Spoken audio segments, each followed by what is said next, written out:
이어서 이 기어박스 본체에서 그 다음으로 형상을 만들어 줄 거는 회전 보스 베이스로 이 형상을 더 덧대서 만들어 줄게요. 쌤, 이거 같이 만들면 안 돼요? 어디를? 안에 구멍 뚫려 있는 거를 같이 만들면 안 돼요. 어차피 이게 앞뒤로 막혀 있죠? 얘네가 앞뒤로 막혀 있죠? 그러니까 빨간색으로 제가 표시하는 것처럼 이렇게 덩어리를 추가해 놓고 안쪽의 구멍은 어떻게 하려고 생각하는 것입니까? 저는 회전 컷으로 가려고 하는 거예요. 요 과제 도면을 좀 크게 놓을까요?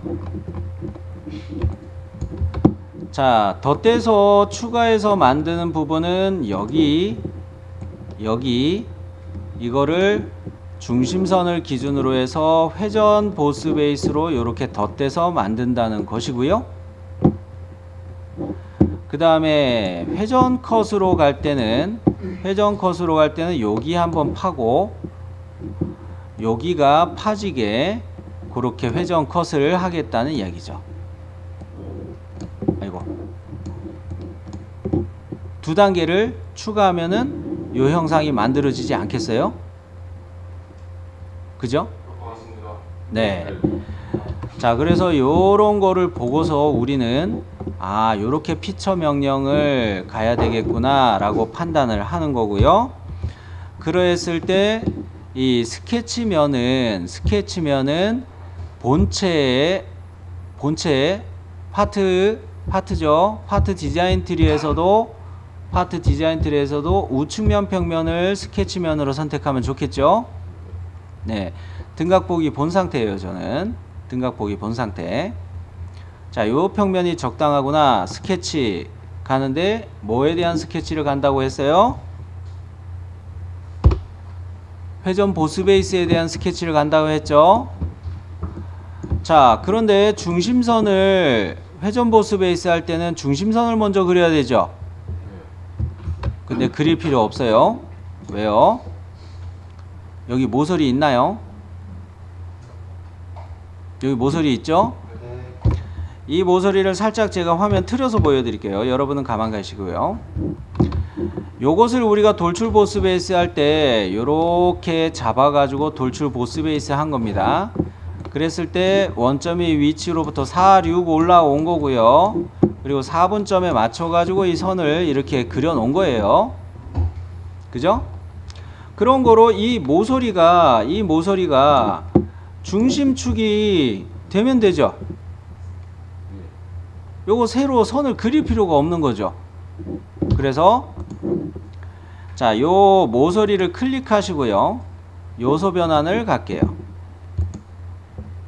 요소 변환하면은 이 선이 여기 가운데 이렇게 만들어지나요? 요 모서리를 요소 변환했을 때 요거 중심축으로 딱 타당하구나 라는 이야기였어요. 네. 자, 그러면 얘를 양 끝점을 늘릴 수 있습니까?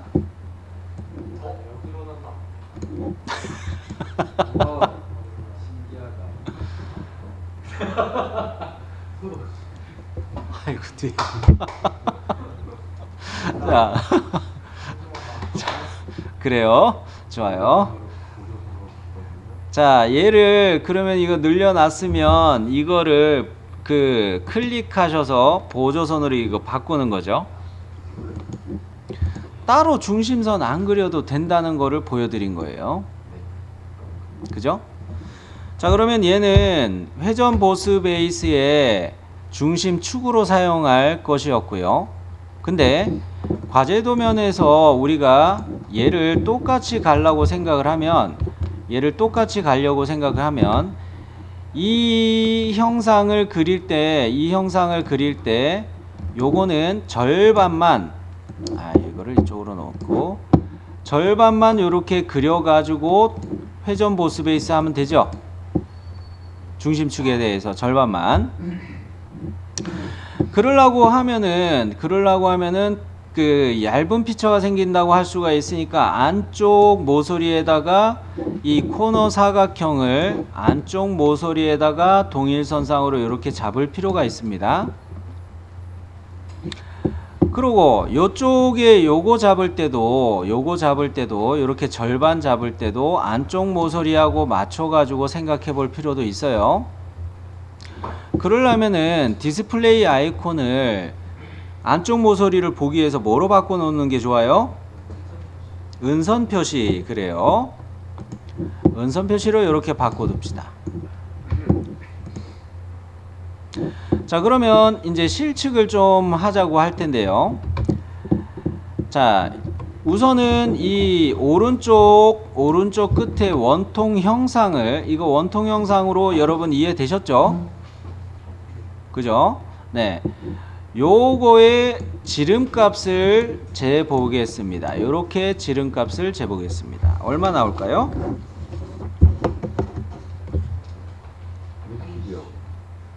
60 나오나요? 네. 약간 애매하다고 생각하시는 분도 계실 거예요. 60으로 보시는 게 낫겠어요. 4452 해가지고 0.4는 죽이고 0.5는 반올림하고 그렇게 봐서 60파이라고 가정했을 때 얘가 이쪽에서 이렇게 튀어나온다 생각하는 거는 조금 무리수가 있어요. 왜냐면 작은 부분을 쟀을 때 오차가 누적이 더 클 것 같아요.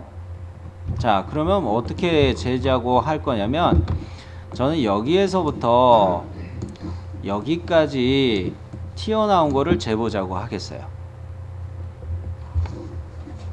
그러면은 더 정확하게 정밀하게 잴 수가 있을까요? 자, 그렇게 봤을 때 아유, 왜 이렇게 안 보이냐?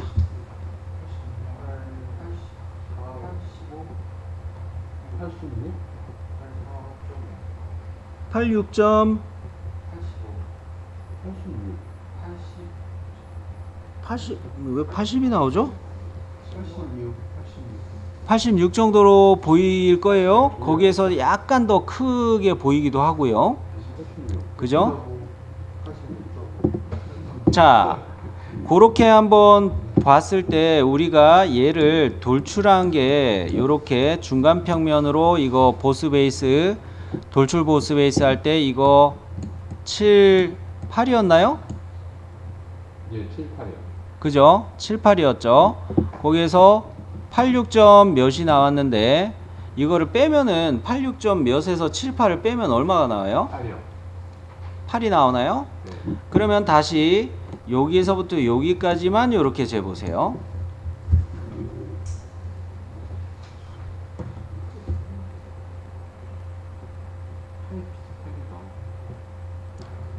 그죠? 8보다 조금 커요. 예. 그죠? 이렇게 검토를 해보자는 겁니다. 그랬을 때, 아, 이게 8로 보는 게 맞겠구나, 라고 검사를 하는 거예요.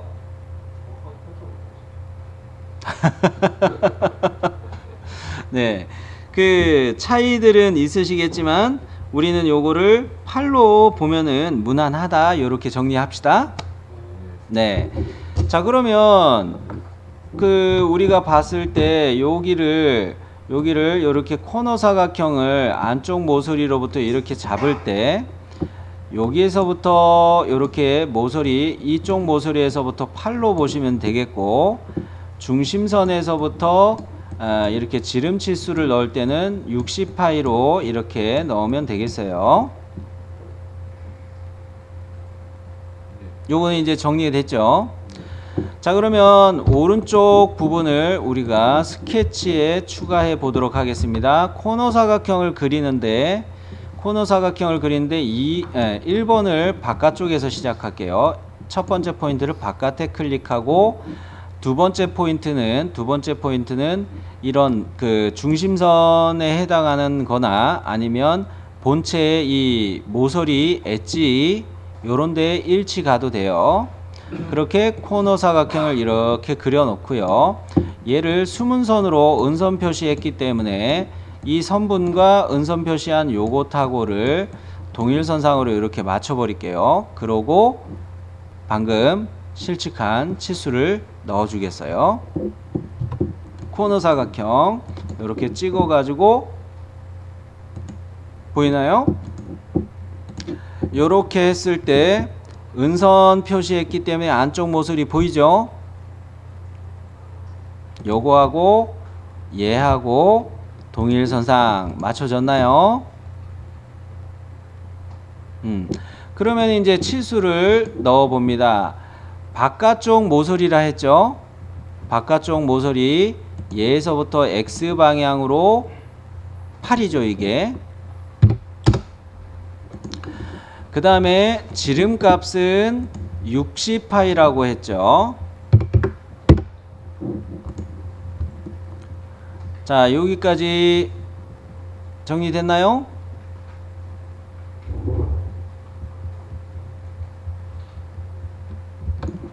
요 바깥 모서리에서 8, 지름으로 이야기했을 때 60파이 요렇게 해요.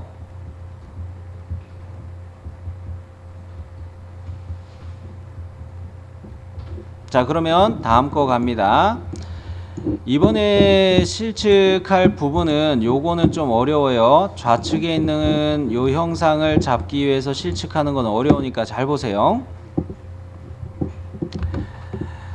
자, 우리가 이런 형상을 중심선에 대해서 이런 형상을 잡는다고 했을 때 요쪽을 잡아 가지고 또 요쪽을 측정해 가지고 보도록 할 텐데, 이거 각도계를 시험장에서 갖고 가면 참 좋아요. 각도계를 가지고 가면 좋겠는데 각도계를 우리가 안 가져간다고 생각했을 때 이 각을 몇 도인지 이거 몇 도인지 이거 찾는 방법을 이야기해 볼게요.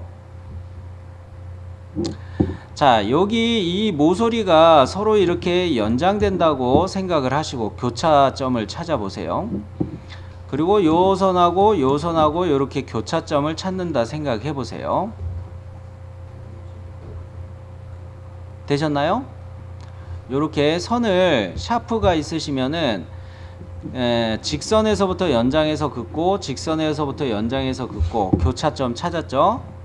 직선에서 여기 직선 부분이 좀 애매하기는 한데 여기에서 연장해서 긋는다 생각하고 이쪽에서 연장해서 긋는다 하고 했을 때 이 Y 방향의 값과 X 방향의 거리 값을 대조해 보란 이야기였어요. 자, 이랬을 때 얼마가 나올까요?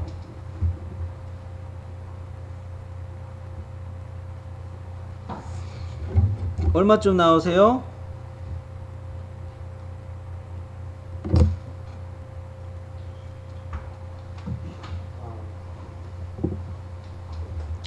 (14) 정도 나오세요? 자, 그렇다면은 한 번 더 측정하는데 여기에서부터 여기까지를 한번 측정해 보세요. 선을 연장해서 그으시는 게 좋으시기도 하고.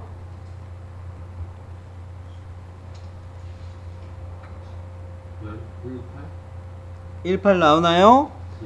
그러면 검사가 되네요.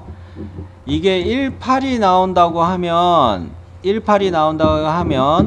저는 자를 어떤 식으로 되냐면 자를 여기다 이렇게 돼요. 이렇게 되면은 0 눈금이 있는데 여기가 미리, 위쪽이 미리로 표시된 눈금을 이쪽에 딱 맞출 수가 있죠. 아래쪽에 이렇게 놓이는 거는 0.5mm 눈금이 이렇게 놓일 거예요. 그러면 요 면도 바로 측정 가능해요. 선을 굳이 연장 안 해도. 17이 나와요? 요것이 18이 나왔다고 하면은 우리가 얘를 뭡니까 두께값을 이거 쉘로 줬을 때 요 두께값이 이미 5로 정해져 있었죠. 18에서 5를 빼면은 얘가 13이 되는구나, 요렇게 추론이 되나요? 아하, 그러면은 요쪽도 13 비슷하게 보였다면은 이렇게 확인됐어요? 요 값하고 이제 요 값이 정확하게 둘 다 13이었겠구나. 요거까지 연상이 되셨나요? 요값 자, 다시 화면을 정리해서 요거 연장해서 긋고 연장해서 긋고 연장해서 긋고 연장해서 긋고 했을 때 요렇게 처음 재보시라고 했고, 그 다음에 요렇게 또 재보시라고 이야기했죠. 요렇게 Y방향으로 이야기했을 때 교차점에서부터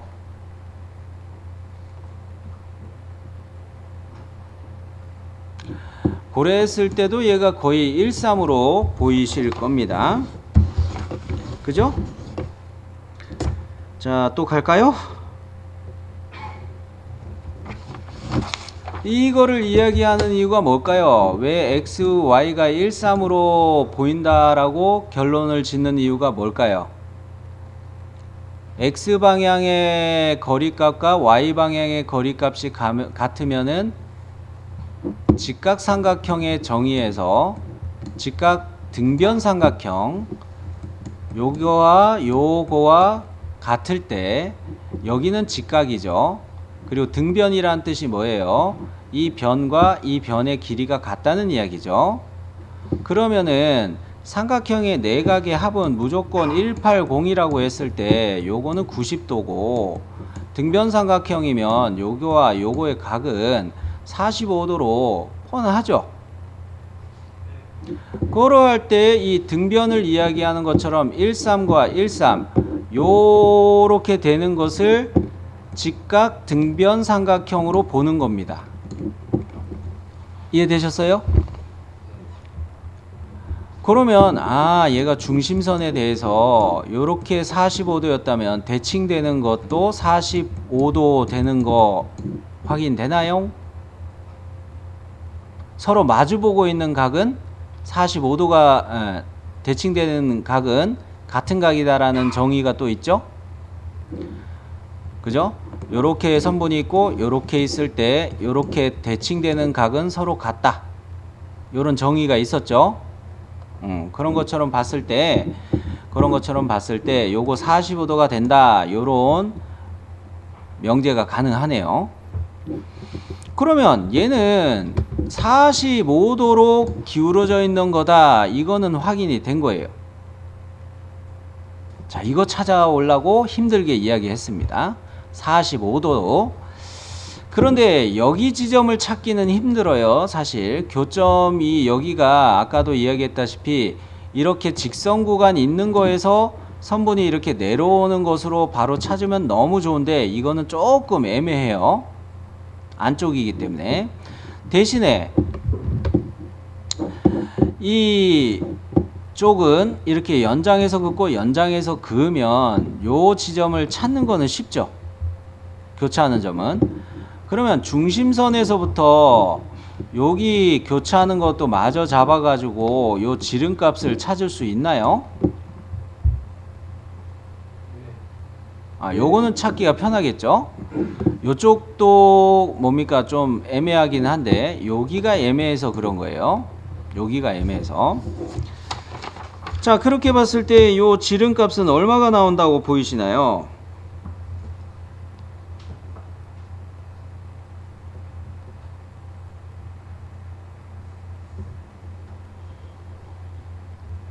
몇 파이가 나올까요? 요거는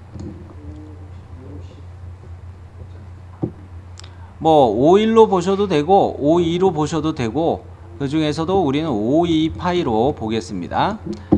자, 52파이로 보고, 자, 여기서 이제 거의 도형을 정의할 거는 조건은 다 잡아지는 셈이에요. 자, 각을 가지고 있고 자세, 기울어짐, 각도를 찾아놨고, 요것이 이 외형선에서부터 18 위치에 시작점이 있고, 그러면서 Y방향으로 여기 좀 지저분하네.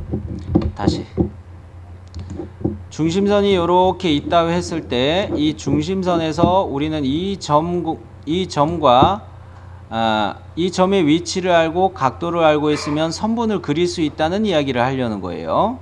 이 점의 위치를 알아내려면 이 모서리선에서부터 지금 우리가 X방향으로 확인했던 182 됐고요. Y방향으로 생각하는 것으로 이거 지름을 52로 봤기 때문에 52파이로 봤기 때문에 이 점의 위치는 특정이 됐죠. 특정이 됐죠. 그러면은 요거의 기울어지는 각도 45도로 또 확인을 했기 때문에 이렇게 선분이 정의가 되나요? 완전 정의가 되겠죠. 네. X, Y 값이 있고 각도가 있으니까. 오케이. 그러면은 이제 스케치 들어갑시다. 아이고 숨차다. 자, 여기가 어려웠어요. 자, 그러면 선을 그리는데 자, 여기 점에서 1번 잡고서 요쪽에다가 이렇게 뭡니까? 이렇게 가지 말고 1번 점은 여기 잡고 안쪽 모서리 여기에 일치 보고서 찍어 놓을게요.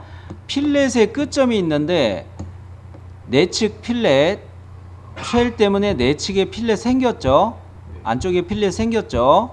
요거의 끝점을 찍지 마세요. 자, 이 모서리 안쪽에 있는 모서리선의 일치를 찍으라는 이야기였어요. 자, 그렇게 선을 추가해 봅니다. 됐나요? 자, 그러면 지능형 치수 바로 가볼게요. 자, 이쪽 모서리라고 그랬죠? 바깥 모서리라고 그랬어요. 바깥 모서리에서 여기까지를 18로 찍자고 그랬죠. 그 다음에 이 지름값을 넣기 위해서 점을 찍고서 요 점을 찍고서 중심선을 선택하여서 지름값 넣을 수 있죠. 그죠? 네. 요거는 뭐 신기한 게 없어서 이야 그러는 분이 없죠.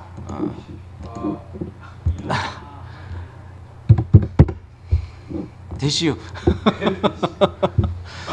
자, 그러면 XY로 이 포인트의 좌표값은 정해졌으니까 자세에 대한 것으로 중심선과 이 선분, 기울어진 선분을 클릭해서 각도값을 45도 정해 볼게요. 완전 정의 됐죠? 네? 완전 정의 됐죠? 네.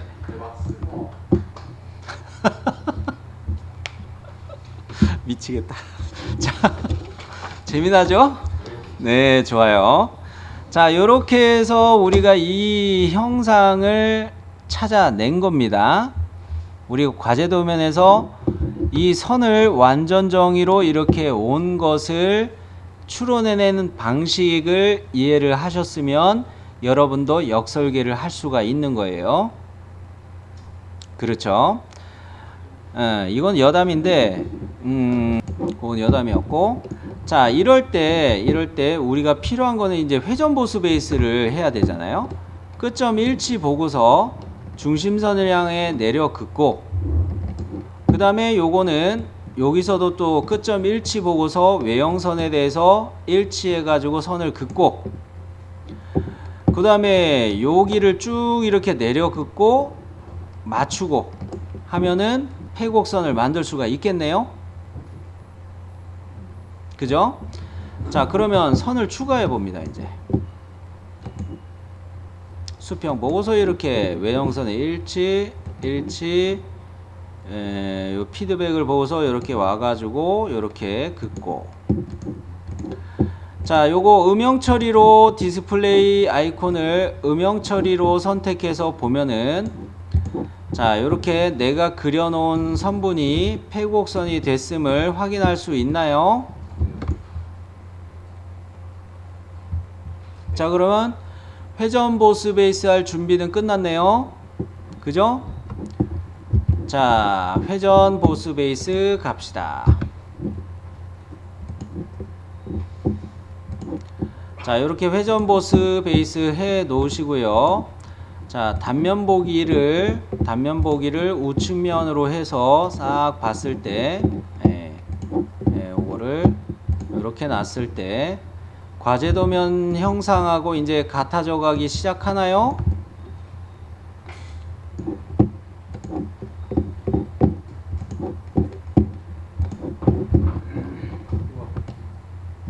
자, 여기까지 해 놓으시고 세이브 하시기 바래요.